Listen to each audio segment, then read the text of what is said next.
वृत्तवाहिनीच्या शुभ कार्यात स्वागत आहे। जनसेवेचे व्रत हाती घेऊन आली हो घरोघरी आपली वृत्तवाहिनी। जनाला एक्सप्रेसची जलद भरारी। चला तर मग पाहूया आजच्या ठळक घडामोडी। दैनिक भास्कर का जनमंच कार्यक्रम संपन्न। कल्याण परिमंडल 3 के पुलिस उपायुक्त अतुल झेंडे, मनपा उपायुक्त वंदना गुलवे की विशेष उपस्थिति थी। सुभाष पटनायक की खास रिपोर्ट। कल्याण के आचार्य अत्रे रंग मंदिर के कॉन्फ्रेंस हॉल में दैनिक भास्कर न्यूज़पेपर का जनमंच कार्यक्रम का आयोजन किया गया था। दैनिक भास्कर के मुंबई स्थानीय संपादक पत्रकार के अलावा मनपा उपायुक्त वंदना गुलवे, कल्याण परिमंडल 3 के पुलिस उपायुक्त अतुल झेंडे, कल्याण विभाग के सहायक पुलिस आयुक्त कल्याणकर घेटे, अन्य पुलिस अधिकारी मंच पर विराजमान थे। कल्याण डोंबिवली क्षेत्र के अन्य अधूरे विकास कामों पर तथा आपराधिक मामलों को मद्देनजर रखते हुए स्थानीय लोगों ने युक्त कार्यक्रम में अपना योगदान दिया। कल्याण डोंबिवली क्षेत्र में ड्रग्स माफिया का आतंक ज्यादा फैला हुआ है, जिस कारण आपराधिक मामले में बढ़ोतरी होने लगी है। स्थानीय समाजसेवक, राजकीय कार्यकर्ता, स्थानीय पत्रकार, आम आदमियों ने इस मुद्दा को विशेष उठाकर दैनिक भास्कर के माध्यम से पूर्ण करने की गुहार लगाई है। विकास कामों के व आपराधिक मामलों को सुलझाने के मुद्दे पर पुलिस उपायुक्त अतुल झेंडे ने जांच के अनुसार कार्रवाई करने की बात बताई। मनपा उपायुक्त वंदना गुलवे ने मनपा क्षेत्र में अधूरे विकास काम तथा लोगों की सुविधा के लिए मनपा प्रशासन नागरिक को हमेशा सहयोग करने का विश्वास दिलाया है। आमचे लोकल पोलीस स्टेशनचे पथक असे एकत्रपणे कारवाई केली जाते। ते सर्व गाडीमध्ये साहित्य फाईन असेल किंवा जे काही लीगल ॲक्शन आमची द्यावं करायचे असेल त्या पद्धतीने आमच्या कारवाई त्या ठिकाणी सुरू असतात। त्यानंतर दोन जे ॲप्लिकेशन्स आपण सांगितले, एक खडकपाडा पोलीस स्टेशनला रिडेव्हलपमेंटबाबतचं आहे, निश्चितपणे त्याबद्दलची काही मला ते 2 दिवसापूर्वी भेटलेले होते। निश्चितपणे आमचे सिनियर पी आहे, एसीपी या ठिकाणी आहेत, त्याबद्दलची काही कारण का ज्या असे कोणते फसवणुकीचे असे फॉर्जरीचे गुन्हे असतात त्याच्यात तपास करत असतात किंवा इन्क्वायरी करत असताना त्या ठिकाणी त्याचा मनी ट्रेल काढणे, कोणत्या ठिकाणी हा संपूर्ण पैसा हा कोणत्या ठिकाणी गेला याचा थोडा वेळ लागला असतो। मग बाकीचे क्रिमिनल गुन्ह्यामध्ये तपास करणे आणि इकॉनॉमिक्स ऑफेन्समध्ये तपास करणे किंवा चौकशी करणे एका थोडासा वेळ लागत असतो, जेणेकरून आपल्याला त्या याचा फायदा घेऊन आपल्याला कोर्टामध्ये जर आपण जाणार असू तर त्याचा फायदा आरोपीला मिळता कामा नये। त्यामुळे ज्या काही इन्क्वायरी असतील त्या आम्ही कंप्लीट करून ज्याच्यावरती गुन्हे दाखल करायचे ती निश्चितपणे कारवाई करू। आणि निश्चित आपण ज्या काही समस्या मांडल्या गेल्या त्या ठिकाणी वार्ड क्रमांक 36 मध्ये पोलीस चौकीच्या त्या ठिकाणी करावं। निश्चितपणे पोलीस चौक्या करण्यासाठी सुद्धा आमचे काही नियम आहेत, त्या नियमामध्ये असेल तर आपण नक्की करूया। कारण का आपल्या ठिकाणचं असणारं मनुष्यबळ आपण त्या ठिकाणी चौकी तयार करून त्या ठिकाणी आपलं मनुष्यबळ पण पुरवता येण्यासाठी, कारण आज आपण चौकी उभारू मग त्या ठिकाणी मनुष्यबळ पुरवलं गेलं तर परत अशा ठिकाणी चौकी उभारली पण मनुष्यबळ नाही। त्याच्यामुळे आमचे बीट मास्टर जे असतात ते बीट मास्टर्स आपले पूर्ण हद्दीमध्ये आपल्या प्रत्येक स्टेशनच्या मध्ये आपले 2 ते 3 बीट मास्टर्स आपले पुढे येत असतात, 24 तास ऑन रोड असतात, ते सुद्धा आपल्याला अवेलेबल आहे। त्यानंतर आपल्या सगळ्यांची माहिती करता डायल 112 एक फॅसिलिटी आपल्या सगळ्यांसाठी उपलब्ध केलेली आहे। आणि हे डायल 112 फॅसिलिटी उपलब्ध करणारं महाराष्ट्र हे देशातलं पहिलं राज्य आहे की त्या ठिकाणी डायल 112 आपल्याला माहिती असतं की यापूर्वी 100 क्रमांक आपल्याकडे होता। आपण 100 क्रमांकवरती आपला फोन केल्यानंतर आपल्याकडे तात्काळ तो फोन आपल्या कंट्रोल क्रमांक म्हणून डायल 112 हा नंबर आपल्याकडे सगळ्यांकडे असला पाहिजे। आणि कोणत्याही ठिकाणी त्याच्यामध्ये आपण ज्या ठिकाणी आहात, आपण कल्याणमध्ये असाल, पुण्यामध्ये असाल, मुंबईमध्ये असाल किंवा कोणत्याही याच्यामध्ये असाल महाराष्ट्रामध्ये, तर फक्त डायल 112 जर हा नंबर जर आपण डायल केला तो तिची तो मेन कंट्रोल रूम जे आहे त्यातून कंट्रोल रूमला कनेक्ट होतो आणि त्याच्यावर तुमचं जे लोकेशन जे आहे GPS प्रमाणे तुमचं लोकेशन ट्रेस करून तुमच्या नियरेस्ट पोलीस स्टेशनपर्यंत हा कॉल जातो। हे कॉल गेल्यानंतर आपल्या त्या नियरेस्ट पोलीस स्टेशन जी काही मदत असेल ती आपल्याला तात्काळ मिळते। कारण बऱ्याच वेळा आपल्याकडे नंबर नसतात, आपल्या शेजारी काहीतरी घडलेलं असतं तर सांगितलं की रात्रीच्या वेळी कुठं आपण असताना ॲक्सिडेंट झाला असेल किंवा कुठून त्याचा ड्रग्स घेतला असेल बघायला तर त्यावेळेला आपल्या फक्त 112 कॉल करणे आणि आपली काही कंप्लेंट असेल किंवा नोंदवणे, त्याच्याचं सगळं रेकॉर्ड आपल्याकडे ठेवलं जातं। किती कंप्लेंट्स आल्या, किती वेळामध्ये त्या रिपोर्ट केल्या, त्याच्यावरती काय ॲक्शन केली, ही पूर्णपणे हा सिस्टीम आपल्याकडे राबवली जात आहे। मागच्या 1 ते 1.5 वर्षापासून हा डायल 112 हा जो प्रोजेक्ट आहे हा पूर्ण महाराष्ट्रभर राबवला जात आहे। निश्चितपणे आपल्याकडे 2 नंबर सेवा असणार त्याच्यावरती आपण तक्रारी काय असेल आपल्याला नोंदवणं हे गरजेचं आहे। निश्चितपणे पोलीस प्रशासन असेल किंवा सगळे शासनाचे सर्व जे आहे ते लोकांच्या सेवेकरता आहे, त्या ठिकाणी करत असताना आमचाही असा प्रयत्न असतो की त्या ठिकाणी लोकांच्या काही नागरी समस्या आहेत किंवा त्यांना येणाऱ्या सेफ्टी आणि सिक्युरिटी बाबतीमध्ये पण जे असतील त्या ठिकाणी पुरवणं. त्याकडे जे काही आमच्या पोलिटिककडून आवश्यक उपाययोजना त्या सुरू आहेत. आपले काही सूचना असतील त्यामध्ये निश्चितपणे त्या सुधारणा करण्याचा आमचा प्रयत्न राहील.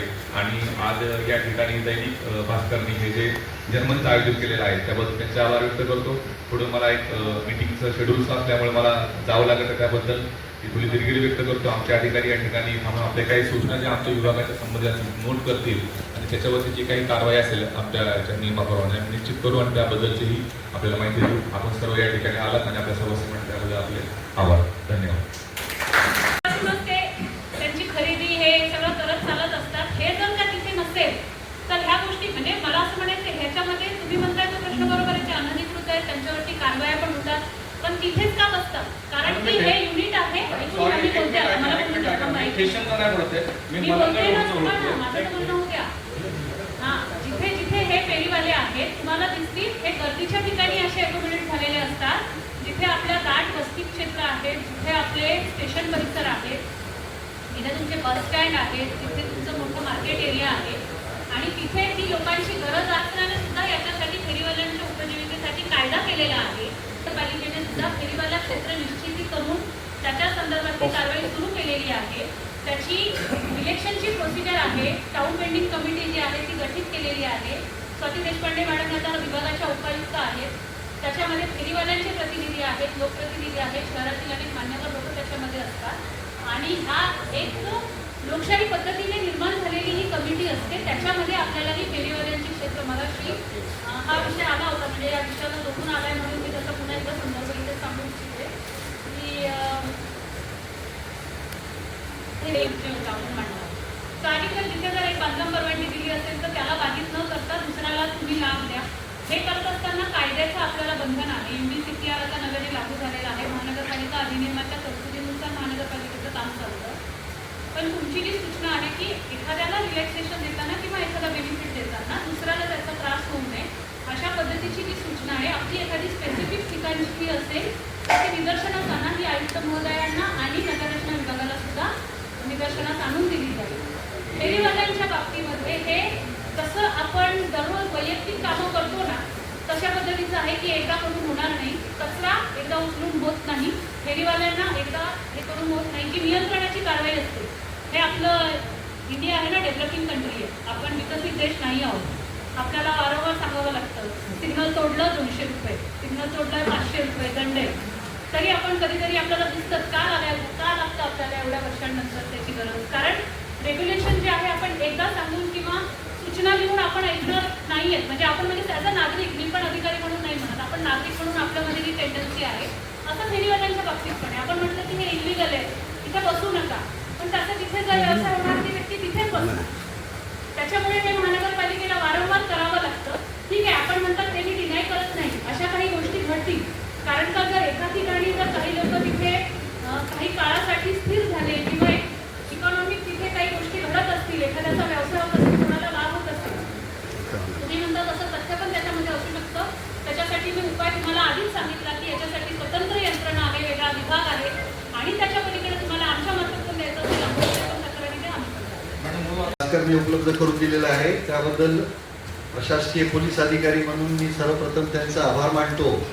आणि आपल्या हद्दीमध्ये आपल्या म्हणजे छोट्याशा गावापासून ते पार आपल्या देशापर्यंत सर्व आपले नागरिक सजग आणि सतर्क असल्यामुळे आज आपला देश एवढा सक्षमरित्या कुठल्याही प्रश्नाला सामोरे जात आहे. तर प्रत्येकाच्या समस्या या भरपूर आहेत आणि प्रशासन ही आता आमचं उदाहरण सांगतो. आम्ही पण 24 तास पोलीस काम करत आहे आणि 24 तास आम्ही ऑब्झर्वेशन करत आहे की नागरिकांच्या समस्या काय आहेत. आता सुद्धा आता एवढ्या मोठ्या सर्व आपल्या जनसमुदायापुढे मी सांगू इच्छितो की कालच आमचे माननीय कमिशनर साहेब आशुतोष डोंगरे साहेबांनी आमची मीटिंग घेतली आणि त्यांनी सांगितले की आता हे सुट्टीचे दिवस लागलेले आहेत, तर गावोगावी लोक आपले सुट्टी मनवायसाठी जातात, घरामध्ये दागदागिने वगैरे असेच राहून जातात आणि मग पैसे अडका घरामध्ये राहून जातो आणि ते एकदम इझी ऐवज गुन्हेगारांना चोरांना मिळून जातो. तर कृपया करून आमची सर्वांना विनंती आहे की सर्वांनी आपण सगळ्यांनी जागरूक राहावे बँकेच्या लॉकरमध्ये आपले आपले दागदागिने बाहेरगावी जाताना ठेवावेत. त्याच्यानंतर बाहेरगावी जाताना कोणाला सांगू नये की आम्ही 15 दिवस 20 दिवस चाललो आहोत. नाहीतर त्याचाही फायदा तुमचे निगडीत असणारे नोकर चाकर हे चोरांना टीप देऊन त्यांच्या चोऱ्या होण्याचे प्रमाण पण बऱ्याच ठिकाणी आम्ही पाहिलेले आहे. आता कालच एक मोठी चोरी आपल्या एखाद्या उद्योजकच्या घरी झालेली जळगाव संभाजीनगरला मोठी चोरी झाली. त्याच्यामध्ये सर्व घरच त्यांचं लुटून घेऊन गेले चोर. तर आपलं नागरिक सतर्क राहणे हे खरोखरच फार चांगली गोष्ट आहे. आम्ही पण घरी, मी एक नागरिक म्हणून घरी पण आम्ही बायका पोरांना सांगत असतो काय गावाला चालले असेल तर दागदागिने तुमचे लॉकरमध्ये ठेवले तर तुम्ही हे होऊ शकता. बऱ्याचशा स्थानिक स्वराज्य संस्थांच्या प्रश्न आपण सर्वांनी उपस्थित केले की आता समजा महानगरपालिका असो, नगरपालिका असो, नगर परिषद असो किंवा आपला ग्रामपंचायत असो, ते स्थानिक स्वराज्य संस्था आपण ज्यांना म्हणतो त्यांचं कर्तव्य आहे जे आहे की लाईट, पाणी, महिला निचरा वगैरे हे सगळे प्रश्न असतात त्यांनी हे करत असतात. आणि मॅडमने सांगितल्याप्रमाणे त्यांचे पण प्रत्येक विभाग त्यासाठी नेमलेले असतात आणि ते सतत कार्यरत असतात. परंतु आपला देश जसा जसा विकास होत चाललेला आहे, सुरुवातीपासून आपण सर्व सुविधा उपलब्ध ठेवल्या नसल्या कारणाने काही ठिकाणी काम करताना आम्हालाही अडचणी येतात. उदाहरणार्थ काही ठिकाणी झोपडपट्ट्या अशा करून ठेवलेल्या असतात की रस्ते वाकडे तिकडे किंवा छोटे रस्ते ठेवलेले असतात किंवा अर्बन डेव्हलपमेंटमध्ये पण काही ठिकाणी रस्ते नसतानाही मोठमोठ्या इमारती बांधून त्यांना सुविधेसाठी जागा सोडली नसते आणि ते मागच्या भूतकाळात झालेल्या काही गोष्टी असतात. त्याच्यामध्ये देखील कशा पद्धतीने सुधारणा केल्या जाऊ शकतात याबद्दलही प्रशासन सतत जागरूक असते, स्वराज्य संस्थाही सतत जागरूक असते. आम्हीही कायदा सुव्यवस्था होऊ नये म्हणून सतत जागरूक असतो आणि तुमच्या सर्वांच्या प्रश्नांवर आमचं कायमचं लक्ष असतं. त्या पद्धतीने आम्ही सोडवायचा नेहमीच आटोकाट प्रयत्न करत असतो. त्याकरता आमच्या नोकरीची सुरुवात होऊन 30 वर्ष आणि 33 वर्ष कसे निघून जातात ते सुद्धा आम्हाला समजत नाही आणि अशा पद्धतीने काम आम्ही करत आहे. नाही असं नाही, काही ठिकाणी जर गुंड, आता त्या मनसेचे साहेबांनी एक गुंडा संदर्भाचा विषय जर काढला तर आपल्या देशामध्ये असे गुंडगिरी, खंडणी वगैरे हे जे प्रकार जे होते ते पूर्वी 1980 आणि 90च्या काळामध्ये सर्रास होत असत. परंतु आता आपल्या देशामध्ये कायदे पण फार कडक काय आलेले आहेत. MPDAचा कायदा आहे, त्याच्यानंतर MCOCचा कायदा आहे, मोक्याचा कायदा आहे, तडीपारीची कारवाई आहे, प्रतिबंधक कारवाई आहेत आणि गुन्हे दाखल करून गुन्हे इन्व्हेस्टिगेशन सध्या अतिशय फास्ट चाललेले आहेत. न्याय प्रक्रिया फास्ट चाललेली आहे. गुन्हेगारांना शिक्षाही आता पटापट होत आहे आणि गुन्हेगारांना प्रिव्हेंटिव्ह ॲक्शन आणि प्रिव्हेंटिव्ह डिटेक्शन पण व्यवस्थित चाललेलं आहे. त्यामुळे कायदा व सुव्यवस्थेचं राज्य आहे आणि तुम्ही सर्व सक्षम नागरिक आहात. आम्ही तुमचे सेवक आहोत, आम्ही लोकसेवक आहे, तुम्ही सक्षम नागरिक आहे. सरकार तुम्हीच आहे आणि तुमचंच राज्य आहे आणि चांगल्या पद्धतीने राज्य चालवण्याचा आम्ही आटोकाट प्रयत्न करत आहेत. काही मर्यादा आला तर ते सर्वांनाच लागू असतात, ते आम्हालाही लागू असतात. तरी पण त्याच्यातून आम्ही चांगल्या पद्धतीचं कसं काम तुम्हाला देऊ अशी ग्वाही मी सर्व आमच्या वरिष्ठ अधिकाऱ्यांतर्फे आणि सगळं स्थानिक स्वराज्य संस्थेतर्फे देऊ इच्छितो. आणि कायम आम्ही सजग आणि सदृढ कायम जागे राहणार आहे. त्याच्यामुळे तुम्ही काही काळजी करू नका. फक्त आम्ही दिलेल्या सूचनांच्या ह्या पण तुम्ही केल्या पाहिजे. सूचना दिलेल्या सूचनांचं ऐकून पालन सुद्धा केलं पाहिजे. जसं आपल्या भारतीय राज्यघटनेमध्ये 14 ते 35 कलमामध्ये आपले मूलभूत अधिकार जसे सांगितलेले आहेत त्याप्रमाणे मार्गदर्शक मूलभूत कर्तव्य देखील सांगितलेले आहेत. तर मूलभूत कर्तव्याचं देखील आपण आपल्या फोरमतर्फे आपल्या समाज आहे तुमच्या नियंत्रणात किंवा तुमच्या ऐकण्यात किंवा तुमच्या प्रभावात जे माणसं येतात, जनता येते, त्यांना या दोन्ही गोष्टीची जाणीव करून द्यावी जेणेकरून आपला देश अजून जागरूक आणि शिक्षित होऊन जास्तीत जास्त चांगला होईल अशी म्हणजे आम्ही सर्व आशा बाळगतो. तुम्ही ये आम्ही मी पण एक नागरिक आहे, परंतु नागरिक म्हणून समोर येण्याचा फारसा काही आम्हाला अवधीच मिळत नाही. तुमचे जेवढे प्रश्न आहेत तेवढे प्रश्न आमच्या पण मनामध्ये कायम असतात. तरी सगळ्यांचे प्रश्न आम्ही सोडवण्याचा निर्धार करतो. प्रश्न सोडूया आणि तुमच्या बरोबर सहकार्याने हे सर्व आपण करूया असे तुम्हाला आम्ही प्रशासनातर्फे ग्वाही देतो. आणि सर्वांना पुन्हा एकदा आपला देश अत्यंत ताकदवान, सुदृढ आणि शांतता, समाजशील आणि चांगला राहावा अशा शुभेच्छा देतो. आणि आपले आयोजनकर्ते यांना 2 शब्द सांगून कार्यक्रमाचं पुढील वाटचाल करण्याची विनंती करतो. जय हिंद. आपल्या दैनंदिन जीवनाशी निगडीत महानगरपालिकेच्या संपूर्ण परिसरातून वेगवेगळ्या भागातून इथे अनेक नागरिक आलेले आहेत. त्याच्यामध्ये दैनिक भास्कर की संपूर्ण कल्याणपासून टिटवाळा डोंबिवली सगळीकडचे आपण इथे प्रश्न ऐकलेले आहेत आणि नागरी समस्या आहेतच. कारण म्हणून अस्तित्वात आलेलं शहर असं विकसित तसं झालेलं नाही आहे. टप्प्याटप्प्याने या शहराचा विकास झालेला आहे. आधी एक नगरपालिका होती, त्या नगरपालिकेच्या आजूबाजूच्या परिसराचा याच्यामध्ये समावेश होत गेला आणि हळूहळू अर्बन ॲग्लोमरेशन मधून मग ह्याचा मोठा शहर म्हणून विकास होत असताना ज्या समस्या निर्माण होतात त्याच्या समस्या आपल्या शहरात झालेल्या आहेत. म्हणजे जसं झोपडपट्टी असेल, दाट वस्ती असेल किंवा रेल्वे स्टेशन परिसरामध्ये होणाऱ्या वेगवेगळ्या प्रकारच्या उद्योगधंदे जे फेरीवाल्यांची वाढ असेल, ह्या जेव्हा एखाद्या शहराचा विकास होत असतो it was not very well organise आणि आपण एक मोठी महानगरपालिका झालेलो आहोत. आणि हे होत असताना मला तरी आनंद वाटतं की आपण आज जिथे आहोत ना, खरंच आपण चांगल्या ठिकाणी आहोत.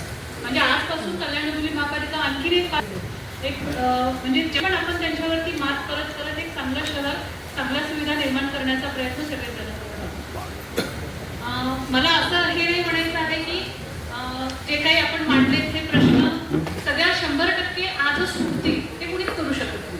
ही काही धातूची काळी नाही. प्रशासन चालवणं म्हणजे हे एक युनिट आहे.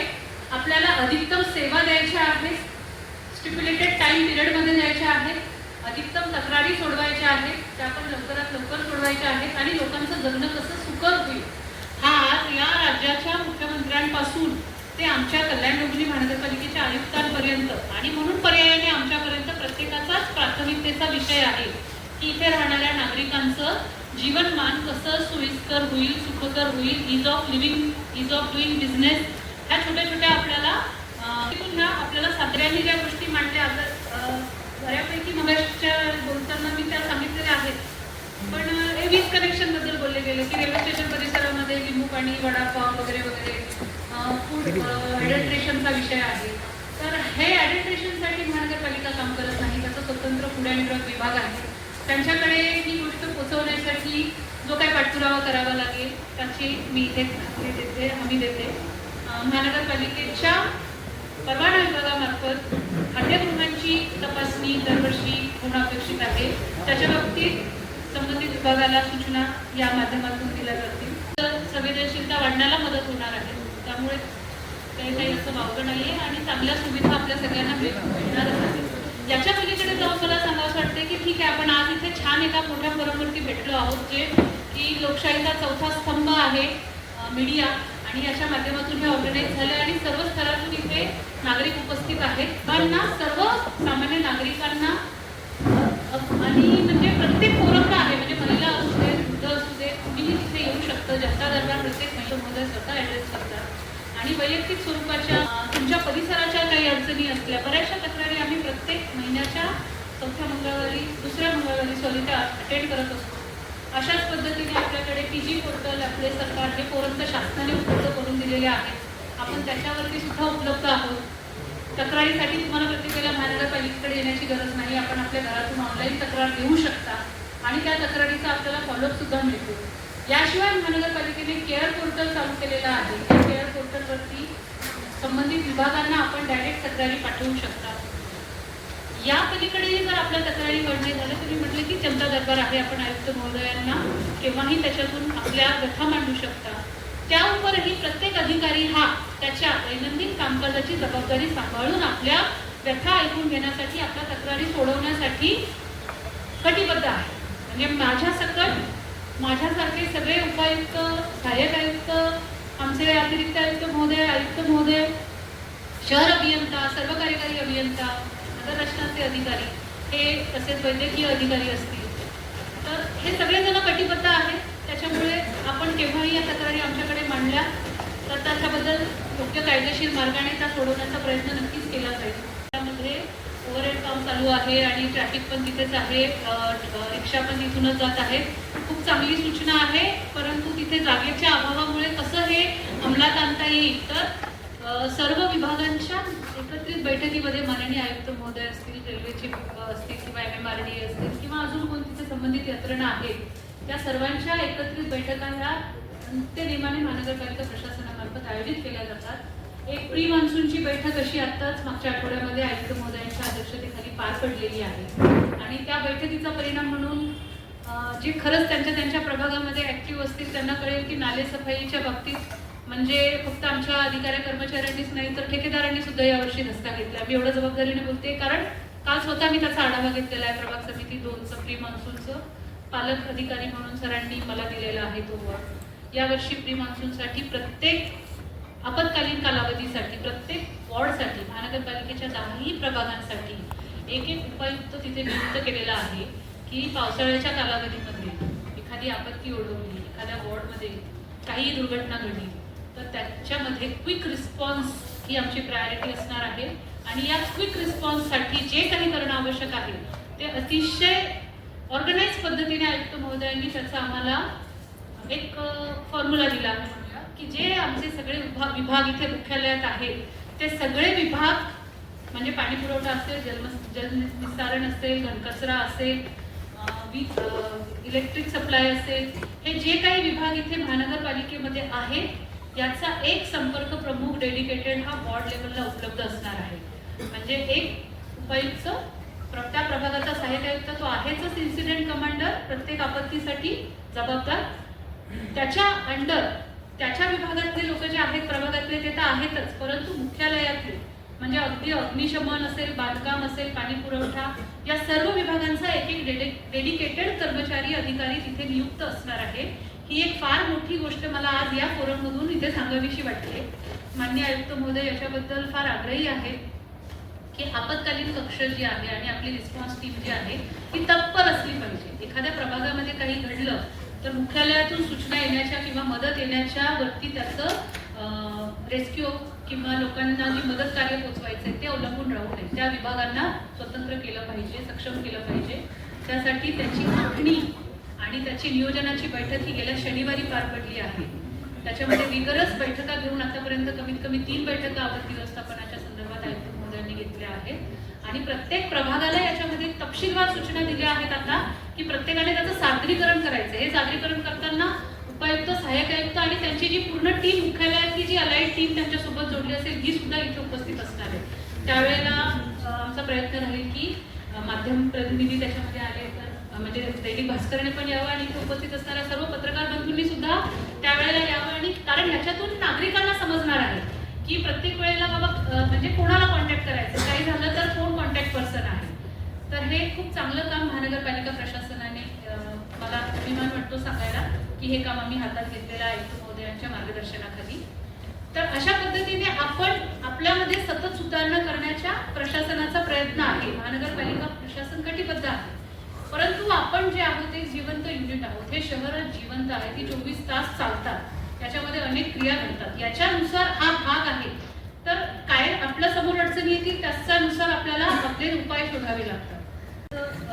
रस्ता ठिकाण असल्यामुळे आणि तिथे शाळा असल्यामुळे पाचचारी पुलाची आवश्यकता इथे मानली गेली. त्याबाबत सुद्धा नियोजनाकरिता माननीय आयुक्त महोदय माध्यमातून सुद्धा आम्हाला काही क्रिटिकल पॉइंट्स मागितलेले आहेत. माझी आपल्या सगळ्यांना विनंती आहे, जसं त्या साहेबांनी सांगितलं की त्या वॉर्ड ऑफिसमध्ये किंवा त्या वॉर्डच्यासाठी जे पालक उपायुक्त नेमलेले आहेत त्यांच्याकडे दिले तर एक कालबद्ध कार्यक्रम ते क्रिटिकल पॉइंट्स निस्तरण्याचा किंवा त्यांना डेव्हलप करण्याचा किंवा ते प्रॉब्लेम रेक्टिफाय करण्याचा हा हाती घेण्याचा आयुक्त महोदयांचा मानस आहे. तर हे आपल्या आलेल्या ज्या सूचना आहेत हे आमच्यासाठी फार महत्त्वाच्या आहेत. त्याच्यानुसार हा जो पाचचारी पुलाचा जो विषय हा नियोजनामध्ये नक्की आयुक्त महोदयांसमोर मांडण्यात येईल. आणि पालिकेच्या निधीच्या उपलब्धतेच्या अनुसार किंवा शासनाकडून जर आपल्याला निधी मिळाला त्याच्या अनुसार याचं नक्की नियोजन आयुक्त महोदयांमार्फत केलं जाईल अशी इथे ग्वाही.